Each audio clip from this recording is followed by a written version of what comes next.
अब मैं राजीव रंजन का रुख कर लेती हूँ, मोतिहारी से लाइव हमारे साथ जुड़े हुए हैं। राजीव, महाराष्ट्र की सियासत में ये गद्दार शब्द तो पहली बार नहीं सुन रहे हैं, जिसको लेकर इस वक्त जो पारा है इतना हाई हो गया है। मतलब इस वक्त तो सिर्फ यही दिमाग में आ रहा है कि नेता बोले तो ताली और कॉमेडियन ने कहा तो वो गाली। तो यहाँ पर स्थिति क्या ऐसी हो गई है?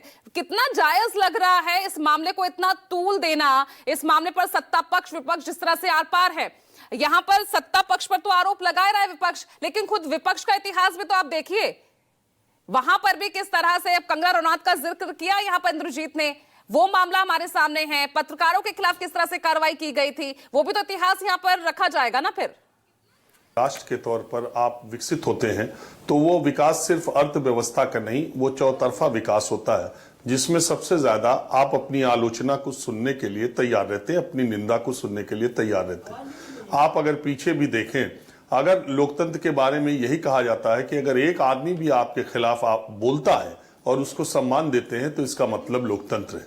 जहां तक कॉमेडी की बात है, मिमिक्री की बात है, अगर आप इसकी शुरुआत से देखें और पहले के जमाने में भी देखें या बहुत पीछे जाएं तो ये मिमिक्री, ये कार्टून, ये जो कॉमेडी है, ये पॉलिटिकल सटायर ही ज्यादा होता है। हमेशा से ऐसा रहा है। राजनेताओं को उनके भ्रष्टाचार को लेकर, उनकी पद लोलुपता को लेकर, उनके पाला बदलने को लेकर या उनके बयानों को लेकर के पोएट्री और मिमिक्री हमेशा होती रहती है। लेकिन इस तरह से अब क्या है, धीरे धीरे समाज में अपने खिलाफ की आवाज को सुनने के लिए, अपने खिलाफ की गई किसी भी मजाक को, किसी भी कॉमेडी को, किसी भी मिमिक्री को, चूंकि सोशल मीडिया का दौर है, पहले देखिए होता क्या था कि कवि सम्मेलन लखनऊ में हुआ, कानपुर में हुआ तो 1000-2000 लोग आए, सुने, तालियां बजाई और चले गए। आज सोशल मीडिया का दौर है कि आप छोटी सी छोटी जगह पर कोई कवि सम्मेलन हो, कोई हास्य कवि हो, कोई कॉमेडियन हो, कोई मिमिक्री करने वाला हो, अगर उसने कोई ऐसा वीडियो बनाया तो पल भर में पूरे देश में, पूरी दुनिया में प्रचारित हो जाता है, उसका रिएक्शन उसी तरह देखने को मिलता है। जहां तक कुणाल कामरा का सवाल है, उन्होंने एक वीडियो बनाया, वो वीडियो विवाद होने से पहले जितना नहीं देखा गया, विवाद होने के बाद उतनी रफ्तार से वो चल रहा है, आप उसको रोक तो सकते नहीं।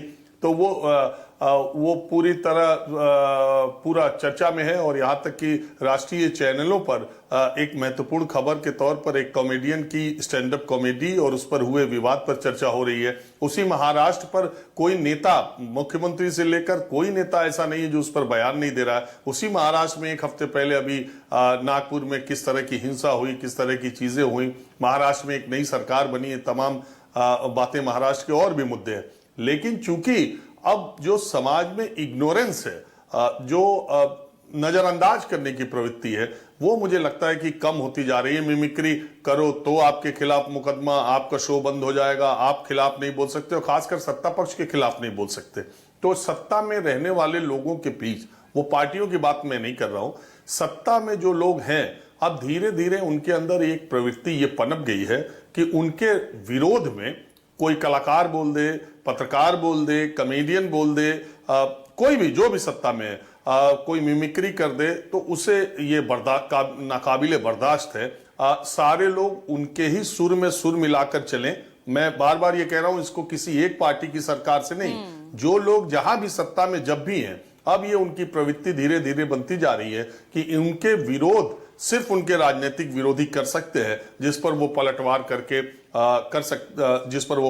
कर रहे हैं और मामला बराबर का हो। दूसरे किसी भी क्षेत्र से आए व्यक्ति अगर किसी ने जबान खोली सत्ता के खिलाफ तो उसके खिलाफ इस तरह का पूरा माहौल बनाया जाए जिससे कि ये लगे कि ये एक वन साइडेड आदमी है और इसने जानबूझ करके ऐसा किया है। बहुत सारे आप देखिए, हमारे देश में जब कार्टूनिस्ट थे, जो व्यंगकार, मैं तो अभी सोच रहा था, मैं बचपन के दिनों में मुशायरे और कवि सम्मेलनों में बहुत जाता था, मैंने बहुत नेताओं के बारे में ऐसी ऐसी बातें सुनी हैं, आडवाणी जी के बारे में, अटल जी के बारे में, सोनिया गांधी के बारे में, ममता बनर्जी के बारे में, जयललिता के बारे में, तमाम मुशायरों में मैंने हास्य कवियों को ऐसे ऐसे उनकी रचनाओं को सुना है। मुझे लगता है कि अगर आज मैं अभी इस चैनल पर उनके हालांकि उनके वीडियोस यूट्यूब पे पड़े, आज अगर उन्हीं की कविताओं को मैं बता दूं तो कोई लोग मेरे खिलाफ भी शिकायत दर्ज कर सकते, मेरे विरोध में भी खड़े हो सकते। मुझे ऐसा लगता है कि 20 साल पुरानी अगर कविता का मैं नाम ले लूं,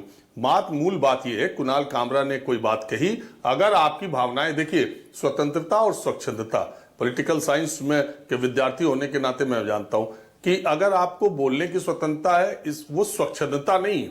स्वच्छंदता में आप दूसरे की स्वतंत्रता में बाधा करते हैं, दूसरे का अपमान करते हैं, दूसरे के लिए आप भावनाओं को आहत करते हैं, उसको स्वतंत्रता की श्रेणी में नहीं रखा जा सकता। लेकिन इसका फैसला आप नहीं करेंगे, इसका फैसला अदालत करेगी। एक सिस्टम है। अगर कुणाल कामरा की कॉमेडी से प्रॉब्लम थी, अगर एकनाथ शिंदे और उनके समर्थकों को लगता है कि उन्होंने उनका अपमान किया है, उनके खिलाफ ऐसी बातें कही हैं जो नहीं करनी चाहिए, उनकी भावनाएं आहत हुई हैं, तो उन्हें रास्ता है, वो शिकायत दर्ज कराएं, शिकायत दर्ज कर कोर्ट में जाएं, मानहानि का मुकदमा करें और कोर्ट में उससे निपटे। ये तरीका नहीं है कि आप स्टूडियो तोड़ दें, आप किसी का घर तोड़ दें, कोई आपके खिलाफ बोले, आपकी सरकार है तो आप उसका घर ही तोड़ दें, आप उसका स्टूडियो तोड़ दें, स्टूडियो दूसरे का किराए पर लेकर के उसने हो सकता है कार्यक्रम किया हो, तो आपने दूसरे का नुकसान कर दिया। और ये करके आप एक माहौल बनाते हैं कि आपके खिलाफ आगे आने वाले दिनों में न कोई कॉमेडी करे, न कोई कार्टून बनाए, न आपके खिलाफ बोले, न मिमिक्री करे। एक माहौल बनाते हैं कि कलाकारों के दिमाग में ये बात पनपे कि वो स्तुति गान करें। तो ये एक डेवलप्ड सोसाइटी में, एक तेजी से बढ़ते विकास की दुनिया में, जहां ग्लोबल है और दुनिया के दूसरे मुल्कों में इसको किस तरीके से देखा जाएगा। अभी अमेरिकी राष्ट्रपति डोनाल्ड ट्रंप वहां बने हैं, डेली उनकी मिमिक्री होती है, डेली उनके खिलाफ उनके विरोध में व्यंग होता है, तमाम चीजें होती है। तो इसका क्या मतलब, उन सारे लोगों के स्टूडियो, उन सारे लोगों के घर जला दिए जाएं और तोड़फोड़ की जाए? मुझे लगता है कि जो कानूनी तरीका है वो अख्तियार करना चाहिए। लॉ एंड ऑर्डर को अपने हाथ में लेकर के ये तोड़फोड़ की कोई गुंजाइश बचती नहीं है। ठीक है।